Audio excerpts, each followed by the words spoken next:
Hi, and welcome to the third part of our story about Joseph. I wonder how much you can remember of what we've already told you. Can you remember that Joseph annoyed his brothers by telling tales on them? And then he became his father's favourite. And then he wound his brothers up even more by telling them of his dreams. Remember to remember those dreams because they'll be important later on in our story. And then last time we were thinking about what happened. Joseph went to visit his brothers who were looking after the sheep. And his brothers decided that they were going to get rid of him. So they threw him down into the well. Do you remember dropping him down into the well? And then they decided that what they were going to do was sell him to some traders who were going down into Egypt to take him off into slavery. Wendy's going to tell you what happens in the next part of our story of Joseph.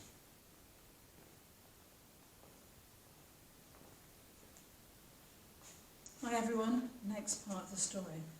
Joseph was really fortunate because he was taken into slavery and he was sold to somebody called Potiphar. Now Potiphar was quite a nice guy and he managed to have a good place in his household, and he started first of all by doing quite small jobs in the house, sweeping up and things like that. And in the end he became in charge of the whole household, which was a really big thing. God really blessed him. But in the household as well was Potiphar's wife. Now Potiphar's wife was beautiful, and she was also a bit selfish, and she was also a bit bored. And she took quite a liking to Joseph. She decided he was young and he was handsome, and she decided she'd quite like to get Joseph to come to her bedroom. And so she kept saying, "Joseph, come to see me, come to see me." And Joseph kept saying, "No, I really don't want to do that. No," he said, "Potiphar will be really upset with me if I do that.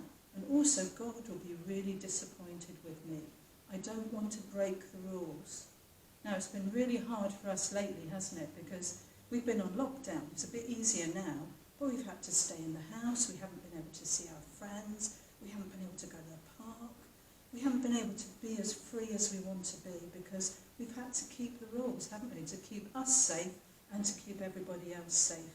So I hope you've been able to keep yourself busy during that time. Now the story's not quite over because Potiphar's wife didn't give up. She still kept saying, "Come, Joseph, come and see me." And he kept saying no until one day he just had to run away. And he ran away from her, and she was left holding his robe because he ran so fast.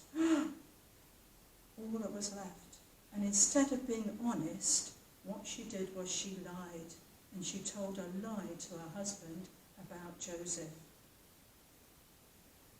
Now sometimes people do that, don't they? Sometimes people tell lies about us and they're tempted to get themselves out of trouble. Maybe they've broken something, or maybe they say you did something you didn't do, or you said something that you didn't say. And that's really naughty, isn't it? And sometimes it means we end up being punished for something we didn't do. And that's what happened to Joseph, because Joseph ended up being thrown into prison. And we know that even then, though, that God was still with him, because while he was in prison, he was able to work his way up again and be one of the most responsible people in the prison and be well looked after. And we know that God stayed with him, even though things were tough. And we know for us that the story's not over as well, that when things are tough for us, that God will always be with us too.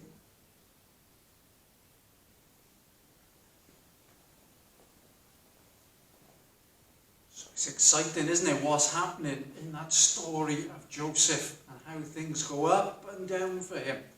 And the next time we come to talk to you, we'll tell you the next part of the story of what happens to Joseph while he's in prison. Perhaps